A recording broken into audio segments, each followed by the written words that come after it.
Welcome to my summer series. I'm so excited you're here. This podcast is all about real people, real journeys, and real conversations. Throughout this season, we'll meet guests in places that are meaningful to them, spaces that help tell their story. Each episode is different. Some conversations will focus on healing, growth, and overcoming challenges. Others will highlight creativity, passion, and purpose. But every story is unique and meant to inspire something in you. One thing every guest shares is faith. Faith in themselves, their journey, and who they are. This is a space for honesty, inspiration, healing, and connection. Whether you're here to reflect, grow, or simply listen, welcome. Let the summer series begin.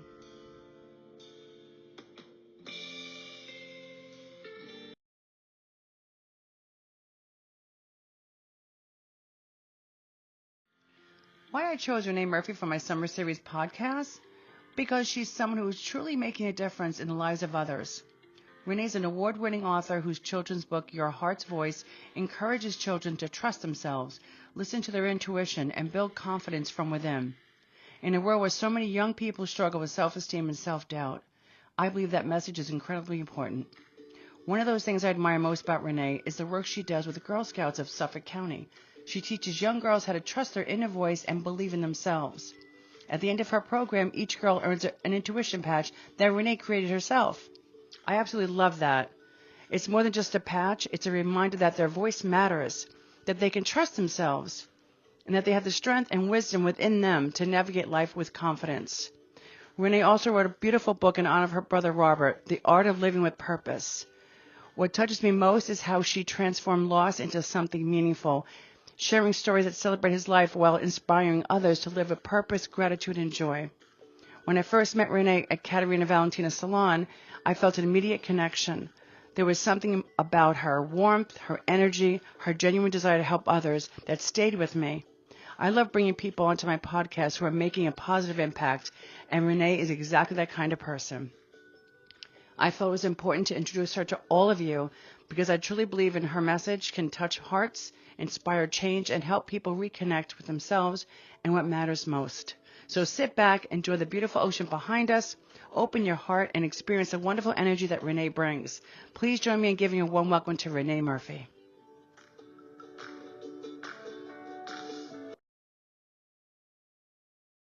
I am here with Renee Murphy, a fellow author, self-published like myself, here at Long Beach. She's also a resident of Smithtown, Setauket originally, now in St. James, which is part of Smithtown. And we're going to talk about your books today. So hi, Renee, welcome. Hi. It's so lovely to be here, especially at this beautiful day at the beach. We got a great day at the beach today, didn't we? Yeah. Yes.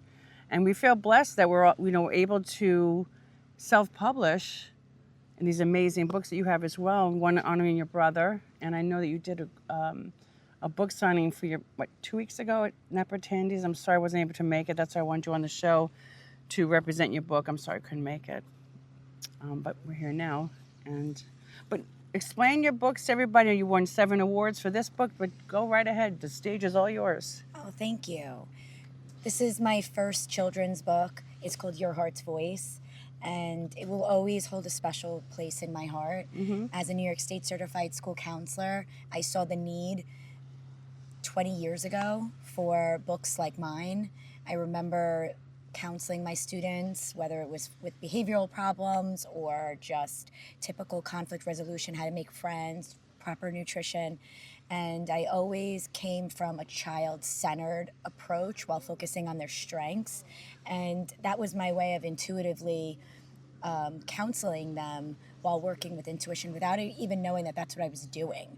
But I remember at some point when I was a counselor, I realized there were no children's picture books on intuition, and fast forward, after I became a mom, I thought to myself, I'm going to write that book that I could have used years ago teaching and counseling these students in Harlem all those years. And so that's really how it came to fruition. So it just came from just in your gut. Intuitively, really, it guided me. And it was after my second child was born in 2017-ish. I was a stay-at-home mom and always focusing on what more I can do and while being a stay-at-home mom is extremely difficult in many ways, emotionally, physically. sure. I don't need to preach that. Stay-at-home moms know that. But I remember telling my husband, I just want to do more. I feel like I'm losing myself. And I remembered that I wanted to write a children's book. It was an idea I had when I was a counselor. And so I began my manuscript then. I had the idea, I looked it up, I saw there were still no children's picture books on intuition. And that's when I began the manuscript. It was different back then. The main character, her name was different.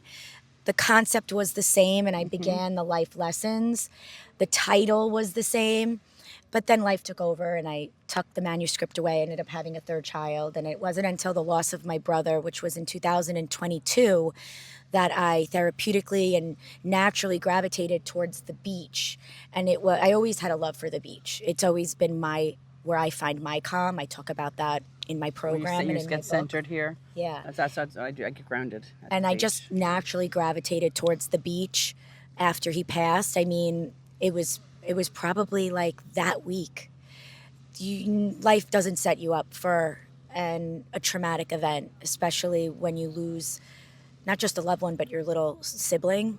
It's not supposed to work that way chronologically. And when you're cut from the same cloth, especially as the youngest, and we were a very close family. So I just had to get up, and something let me here. And I think it was my intuition telling me, this is your place where you are going to be able to find your calm and try to connect with him, so that you can just take it one day at a time. I'm still a mom, a wife, a daughter, sister. It didn't change anything. Yeah. And I ended up writing the rest of my book here, right down the street actually, at that little inlet, and dedicated it to Robert, added him as a main character, changed Jade, the main character's name. Show the book. Because I wanted to add some spiritual subliminal messages to the book, now that while it's not about grief, I'm grieving. And so it was very important to me to not only add my brother and dedicate it to him and add him as a main character, but I needed to add some spiritual subliminal messages that you would know if I told you. And so Jade, her name means the jewel of heaven, the stone of the heart. She's a combination of my 3 kids. I didn't want to just choose one. What a great concept. Yeah, spiritually, really thank you. There's a cardinal because obviously many relate cardinals to spirit. There's a dragonfly on the cover, which means live life to the fullest, and that was my brother's motto throughout life. There's seagulls because of personal stories that we have regarding seagulls and Robert at the beach. One of the last times I saw him was at the beach in Miami. There's a turtle on the cover because, like I said, I continued finishing this book 6 months after he passed, and it took about 3 months until it was published.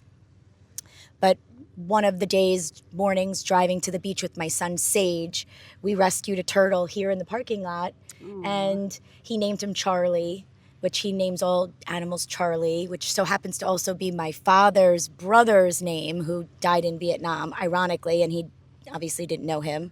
So he's very intuitive as well. But there's the turtle, and it's the color of intuition, which is indigo. But that's how the book came to be. It was. So you believe in all signs that your brother is around you? Oh, absolutely. And I feel him more when I'm calm in a place like this. Well, because you're more open when you're calm and in a place of where you're grounded and yeah. That's but wonderful. we used to go to the beach in Miami where he lived part-time, so I just have vivid memories of being at the beach and him eating and the seagull coming down and stealing his chips from his hand. So we had to add those seagulls. But this is a really great concept. You captured everything in this one book. Thank you. It seems like a very simple children's book, but it was actually difficult because I wanted not only to create a title that would be able to have children understand that it's about intuition, which is a very hard concept, but I also wanted to write it in a way where most children can relate to the life lessons that Jade learns. Mm-hmm. So whether you are a little girl here in St. James, or you are a little boy in Miami, or even whether you're a child, a teen, an adult in Europe or elsewhere, as long as you understand English, because it's only written in English right now, your intuition is ageless, and there's no bounds it cannot reach. And so it doesn't matter your demographic, your age, your And gender. everybody has it. It's just a matter of opening it up, Yeah. basically, and knowing that you have it. Yeah. Yes. Explain this book with your brother. I think it's really a creative idea what you did here. So this came very recently. This has been out since 2023 with the journals, which is now a program called Developing Your Intuition, which is in schools. And you get these on Amazon, correct? You can get all of my books on Amazon or my website, reneegreenmurphy.com. Which I'll put on the description below for sure. This book, which I just published March 13th, came about in January of this year. I was getting my nails done. So again, I guess I was in a state of calm, and my intuition just said, you have to now write a book that is mainly about Robert, and it needs to just be a tribute about his life. And I then just started thinking, and I remember I called my dad and I said, what do you think about this? And I told him the idea. Robert's birthday is March 20th, which is the first day of spring. And I visualized, because I truly believe that in order to manifest things, you have to visualize them first. I visualized handing my parents this book, which would then be on their coffee table with like a candle or something. But I saw myself I visualized handing them this book by his birthday or on his birthday. Did you visualize the picture and everything? Yeah, I wanted a dark, heavy book. Okay. With his picture on it, black and white. Mm-hmm. And I wanted it done by his birthday as a birthday gift, knowing that his birthday, just like his anniversary, is his birthday, more importantly, is bittersweet. You celebrate birthdays, but what do you do when people are gone? You don't celebrate.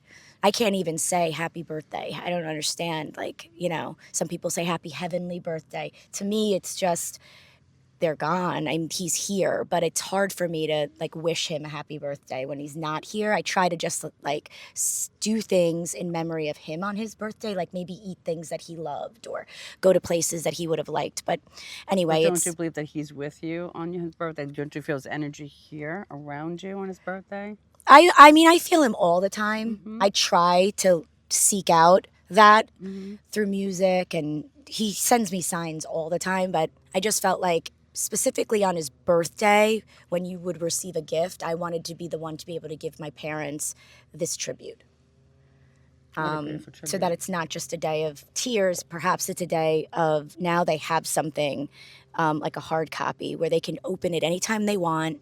They have his room. They obviously have their memories, but I wanted to be able to compile it into one space and that it would just be sitting there. And it worked out. It was published on March 13th, and we all gathered at my parents' house where Robert used to live part-time, and the book was in their hand. So you created, he was like a bartender at Napa Tandy's, right? Yeah, he was a mixologist, entertainer. Right. And you did, 30 of his infamous cocktails, right? Yeah, so the concept, what came to me was Robert was extremely talented. I just want to look at. While his professional job was to be a mixologist entertainer, he was extremely talented. He could do many things. He was an actor at Suffolk County Community College for years, to the point where when he passed away, his professors were at his wake. From when he was 18 years old. Left an impression on people. He died people. at 33. Oh, they said I learned more from him than he could have learned from us. Yeah. So I always knew that as his sister, but I remembered at the wake hearing so many inspiring stories, and you are in a state of shock still. It's a couple hours later, but they would come up to us to greet us, to introduce themselves before they got to my brother, and they would tell us stories on who they were, because there was 500 people plus at this wake for my brother, and the line was wrapped around the funeral home. People couldn't come in, and it was like an hour and a half delayed. And when they would come through, they would introduce themselves, and it was my siblings and my parents standing there, and they would say, "I'm Pam." And it got to the point where they would say, he was my best friend. I just met him a year ago, but he was such a magnetic energy that I just was drawn to him, and he was such a wonderful person. Or he introduced us and now we're married. Or I remember one person saying, my child passed away and he was in my backyard helping me grieve when he got off work for months on end. These are people that we had never met. People that were wait staff and restaurant staff in the community saying we would meet at Napper Tandy's when we all got off our shift, and we would just book to the back to look for Robert. And he'd be in the back doing his magic tricks, and we just wanted to learn from him. He was that kind of energy Very where special. you felt at ease around him. You felt happier around him. You felt peace. And I remember after the wake, every so often I would get like these little flashbacks of the wake and those stories. And when I had this idea in January, I thought, I need some of those stories. Those stories need to be told and they need to be heard. Because he was so inspiring, they can help others, just like this book. Absolutely. I truly feel like that's part of my purpose in life, is to continue to try to help and inspire others. But my brother was well beyond anything I could ever be. And that's the book. The first half of the book is 20 of his short inspirational stories written by not only family and friends, but patrons that became friends from the restaurant that he worked at. And so that's the first half of the book. They're all different inspiring stories, whether it's inspiring in a way where you are going through a career change, whether it is a relationship that you are having issues with, whether you are just feeling low and you just feel like, what is my purpose in life? I truly believe that Robert knew that the art of living with purpose is about relationships and it's about connection. Absolutely. And that was something that he was very good at, hence the amount of people that still to this day stop me and tell me how much he is missed, how much he is loved, and how they still think of him and the memories that they have with him. And so that's the idea behind the book. The other half are 33 of his signature cocktails. He had hundreds. I chose 33 because he passed away at 33. It was very hard to narrow them down. I wanted to get an array of all different. He cooked and he bartended very simply. So he used gourmet ingredients, local, fresh. He changed the menu seasonally, and so like it had to be fresh mint, never from a mix. Raw organic honey, fresh lemon, and only a couple ingredients. Never too sugary, kind of strong. You probably only needed one. And that's the idea behind the rest of the book. He touched a lot of lives. Excuse me? He touched a lot of lives. Yeah, he did. He also had a professional photographer that he invested in before he passed. And he spent a lot of money on videos and photographs because he has a YouTube channel called The Crazy Bartender on YouTube. And he paid for all of this and created the content and then passed. And so after it happened, I retrieved that information and I continued the channel. And so he has a YouTube channel. I uploaded all the videos he did. Obviously, there's no more. But there is about 50 original YouTube shows that he created. And then I just added shorts to that. So there's over 70. He has over, I think, 40,000 views at this point. Wow. He has over 2,500 subscribers. And that all happened after he passed away with his original content. And I'm trying to keep that going. So we'll put that also in the description. So he left his mark, basically. Yeah. So I took those photos and I added them to the book. And so you'll see the most beautiful photos of him. These are photos that he had taken by a professional photographer. And then I added, here, let's load this one. After each story that was submitted, whether it was written by me or whomever, His personality, you could tell. I added the photo that would relate to the story. And then I added this beautiful quote that summarized the story. So it's inspirational, it's quotation, it's quotes. It's basically, little messages that are meant to be impactful and the photo of Robert, that connects with the story. This is awesome. Well, you're very inspiring. I'm so happy you came on. Is there anything we could tell the viewers to inspire them? I think my Any good advice? my advice my advice is always listen to your intuition. Always listen to your heart's voice. It's never going to steer you in the wrong direction. It's a whisper. I tell children that it's like a muscle that the more you use it, the louder it will get. It sometimes it's quite low. Most people don't know it's there, but when you get into the habit of hearing it, using it, and listening to it, you'll see that it helps you and it guides you in the right direction, and you're more apt to using it. And so that's my advice. Great advice. We all have it, so don't be afraid of it. Yeah. You get It's there to afraid of help it you. too. It's there to help you. Absolutely. Well, Renee, thanks for coming on. Thank you for really having appreciate me. it. I'll have everything on the description for Renee's books and the YouTube channel. And thanks again for coming on. Thank you. Thank you so much. Hope you enjoyed this, and we'll see you next time. Thank you for joining us today. I'll leave you with this. What is your intuition trying to tell you right now? Take a moment to listen. You might be surprised by the answer. See you in the next episode of the Summer Series.